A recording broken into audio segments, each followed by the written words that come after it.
مسلمان بہت کوششیں کر رہے ہیں، بہت دعائیں کرتے ہیں. آپ عمرے پہ چلے جائیے، آپ حج پہ چلے جائیے، آپ دیکھیے کیسی رو رو کے دعائیں کرتے ہیں کہ اللہ تو ہمیں کامیابی دے، امت مسلمہ کو غلبہ دے، عزت دے. اور معلوم نہیں کیا کیا، طاق راتوں میں، سحری کے اوقات میں، جمعے کے دن، عیدوں پر، رمضان کی راتوں میں، مختلف اوقات میں لمبی لمبی دعائیں ہوتی. کبھی ہم نے سوچا وہ قبول کیوں نہیں ہوتی؟ ہم سال ہر سال سے دعائیں مانگ رہے ہیں، ہمارے حق میں وہ دعائیں کیوں نہیں قبول ہوتی؟ ہمارے آنسو، ہمارے شوق اور ہماری ساری محبتیں کسی راہ کیوں نہیں لگتی؟ کیا وجہ ہے آخر؟ کبھی سوچا ہم نے؟ اس لیے کہ ہم ان دعاؤں کی قبولیت کے اہل نہیں رہے. اللہ تعالیٰ کسی پر نعمت یا انعام اسی وقت کرتا ہے جب اس کا مستحق. تو اس استحقاق کے لیے، مستحق ہونے کے لیے، جب تک آپ کے اپنے اندر صلاحیت نہیں، اگر آپ میں طاقت ہی نہیں اور آپ کو وہ چیز اٹھوا دی جائے، آپ کے اندر صلاحیت ہی نہیں اور آپ کو وہ چیز دے دی جائے، کیا کریں گے آپ اس سے؟ کر سکتے ہیں کچھ؟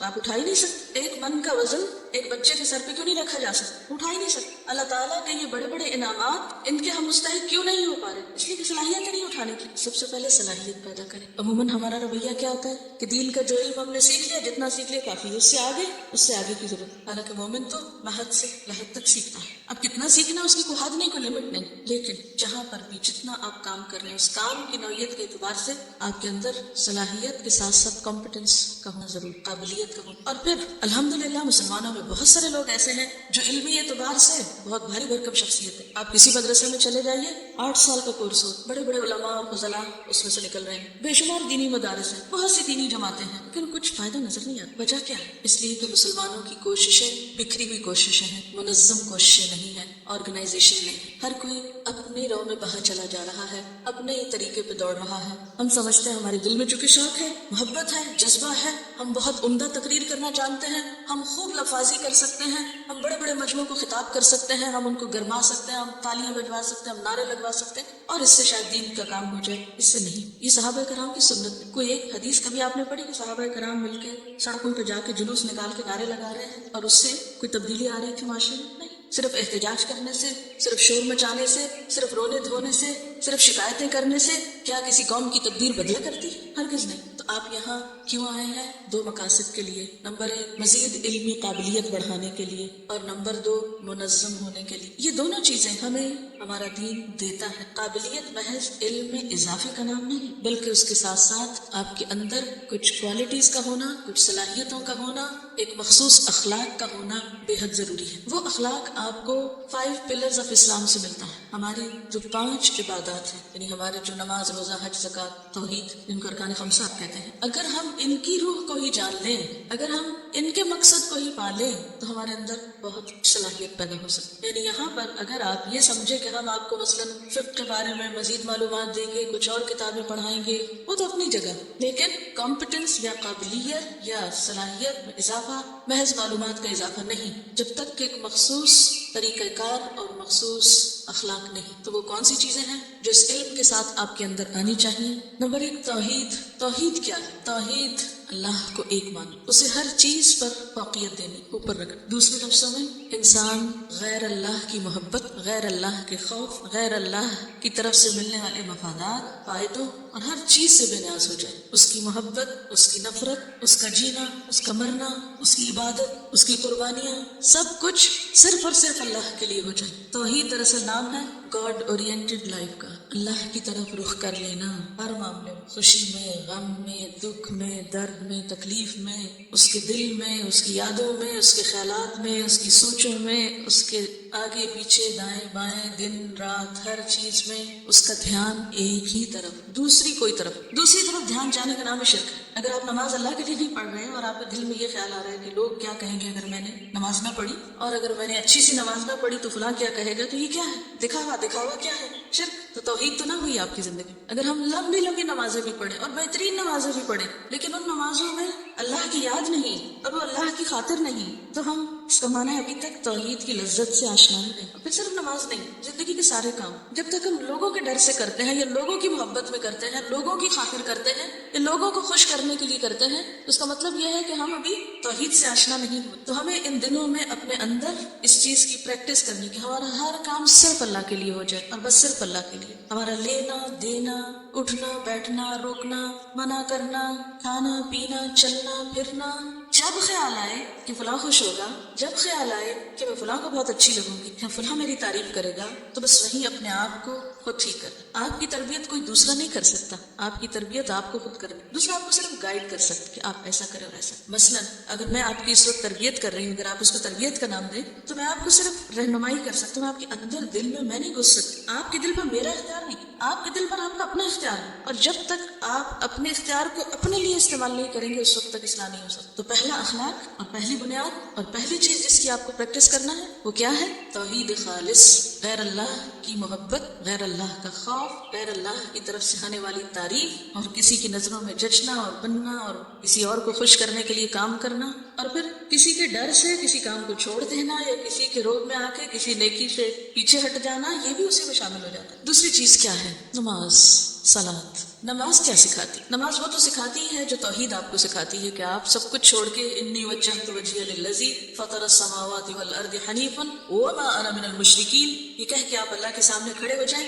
لیکن اس کے ساتھ نماز کا اہم ترین حصہ کون سا ہے؟ سجدہ. کیونکہ انسان سب سے زیادہ اپنے رب کے قریب کب ہوتا ہے؟ یہ تو سب کو معلوم، علم سب کو ہے ماشاءاللہ. علم میں پیچھے نہیں، اصل مشکل ہے اس کو عمل میں ڈھالنا. یہ جب عمل کا وقت ہے پھر وہ باتیں ہمیں یاد آئیں، صرف کلاس میں جواب دینے کی حد تک نہیں. تو ہم نے آغاز کیا کہ توحید سے، اور توحید کا ثبوت دیا ہم نے نماز میں. اللہ اکبر کہہ کے سب کو چھوڑ کے بس صرف اللہ کے ہو کے کھڑے ہو، اور اس میں اہم ترین مقام پہ پہنچ کے ہم نے پیشانی اور ناک زمین پہ رکھ دیا. اور اللہ تعالیٰ کہتے ہیں اب تم بندے مجھ سے سب سے زیادہ قریب ہو گئے. تو گویا نماز سکھاتی ہے عاجزی، تواضع.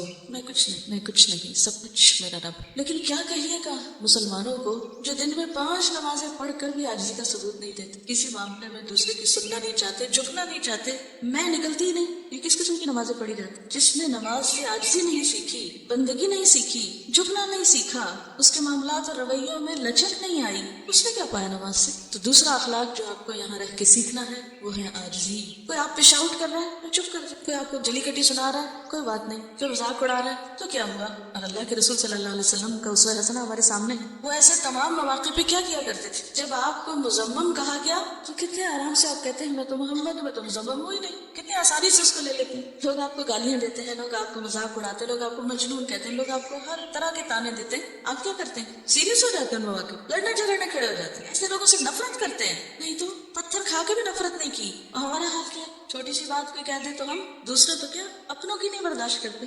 مسلمان کو برداشت نہیں کرتا، باہر کی کیا کرے. تو دوسرا چیک جو آپ نے ان دنوں میں اپنے پہ رکھنا ہے، جو اخلاق آپ نے سیکھنا ہے وہ ہے عاجزی کا، ہمبلنس. اچھا یہ آپ کے دل میں بھی ہو اور زبان پر اور رویے میں بھی ہو. دل میں تو ہوگی ہی، لیکن معاملات میں کیسے ہوگی؟ معاملات میں کس طرح ہوگی آج؟ سب سے پہلے تو اپنے والیوم، ٹونز، انداز گفتگو پہ غور کریں، اس کو نیچے کی طرف لے آئیں، اس میں جھکاؤ پیدا کریں. پھر اپنی چال، لوگوں سے ملنے کا انداز، بات کرنے کا انداز، ہر چیز کے اندر عاجزی. کیوں؟ اس لیے کہ میں تو دن میں 5 دفعہ زمین پہ اپنا ماتھا رکھتی ہوں، میں تو زمین پر 5 دفعہ پیشانی رکھتی ہوں، ناک رگڑتی ہوں. میرے میں کیا، میرے میں تو کچھ بھی نہیں. یہ اخلاق جب آپ کے اندر پیدا ہوگا تو آپ دین کے کام کے ہیں، ورنہ نہیں. نماز کے بعد تیسری چیز کیا ہے ہمارے دین کا؟ تیسرا حصہ کیا ہے؟ روزہ. روزہ کیا سکھاتا ہے؟ صبر، برداشت، سیلف کنٹرول. خود اپنی باغیں کھینچنی، خود کو خود کنٹرول کرنا.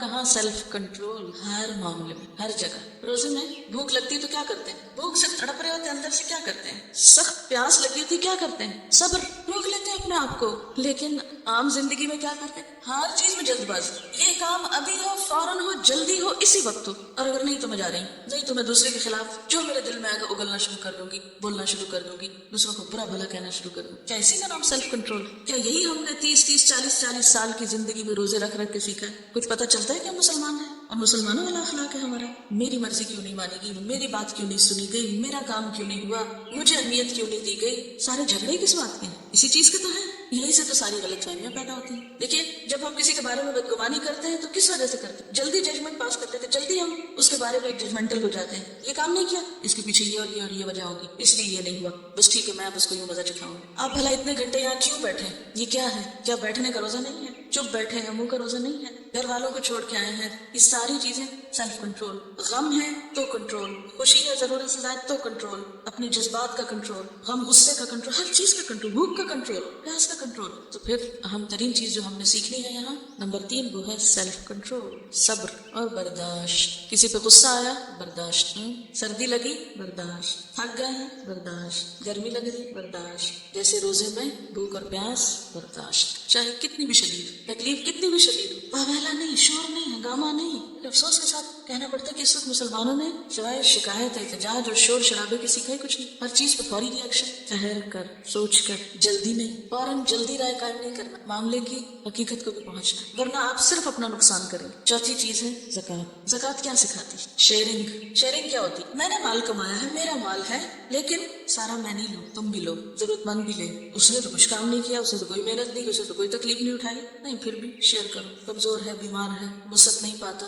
موقع نہیں پاتا کچھ کرنے کا، تو اس سے کیا پیدا ہوتا ہے؟ دوسروں کی خیر خواہی. صرف اپنے لیے نہیں سوچنا، دوسروں کے لیے سوچنا، اپنے لیے نہیں جینا، اوروں کے لیے جینا. شیئر کرنا، دوسروں کی ضروریات کو محسوس کرنا، کون بھوکا ہے، کون پیاسا ہے، کون ضرورت مند ہے، کس کے پاس کتاب نہیں، کس کے پاس یونیفارم، کس کے پاس کیا نہیں. ہم عام طور پر غمگین کیوں رہتے ہیں؟ کیونکہ ہم یہ سوچتے رہتے ہمارے پاس فلاں چیز بھی نہیں ہے، فلاں بھی نہیں، فلاں بھی نہیں، فلاں ہر وقت یہ نہیں ہے، وہ نہیں، سارا وقت دھیان ہی اس پر لے کہ میرے پاس کیا نہیں ہے. سیلف سینٹرڈ لوگ ہیں. سیلف سینٹرڈ کون ہوتا ہے؟ جو صرف اپنے بارے میں سوچے کہ میری زندگی میں کیا کیا کمی ہے، میرے پاس کیا نہیں ہے، وہ اسی میں غمگین رہے، اسی میں دکھی رہے. جس کو دوسروں کے غم لگ جائیں، جس کو دوسروں کی تکلیفیں یاد آنے لگے، اس کو اپنے نہیں یاد رہتے. پھر اسلامی معاشرہ ایسا ہی ہو کرتا ہے. ہمارے غموں کی وجوہات، ہماری بہت سی نفسیاتی مسائل، پریشانیاں، اس کی بنیادی وجہ یہی ہے. ہم زکوٰۃ بھی دے دیتے ہیں، لیکن اس کے باوجود اس کی روح کو نہیں پہنچتے. ہمیں شیئرنگ نہیں آتی، ہم کوئی چیز کسی کے ساتھ شیئر نہیں کر سکتے. اسلام کس سے روکتا ہے؟ بخل سے روکتا ہے. اور کیا چاہتا ہے؟ سب کچھ شیئر کرو دوسروں کے ساتھ. وَمِمَّا رَزَقْنَاهُمْ. 5ویں چیز ہے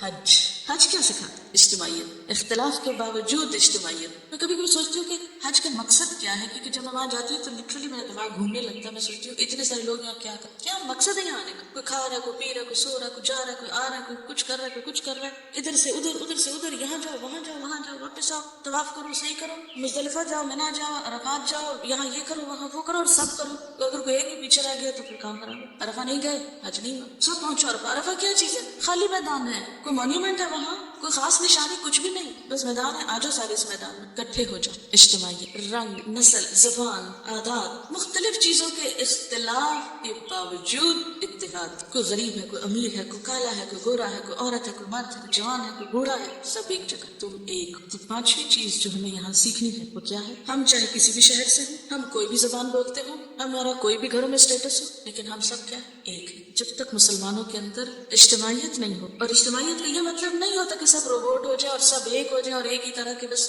صرف یونیفارم پہن لیں تو وہ ایک ہو گئے. سب سوچ کے اختلاف کے باوجود، رنگ اور نسل اور زبان اور عادات اور پسند اور ناپسند کے اختلاف کے باوجود ہم ایک ہیں، ہم ایک جسم ہیں. اور جب تک اتحاد نہیں ہوتا، اتفاق نہیں ہوتا، اس وقت تک کوئی کام نہیں ہو سکتا. اب آپ دیکھیے ان سارے کاموں کو لانے کے لیے کیا چاہیے؟ نیت، ارادے کے ساتھ کوشش اور سخت محنت. یہ باتیں بھی محض سوچنے سے نہیں آئیں گی آپ کو کہ آپ نے سوچ لی اور وہ ہو گئی. یہ بھی کب ہوگا؟ جب آپ اس کے لیے محنت کریں، تکلیف اٹھائیں اور جمے رہیں اور اپنے وقت کا بھرپور استعمال کریں.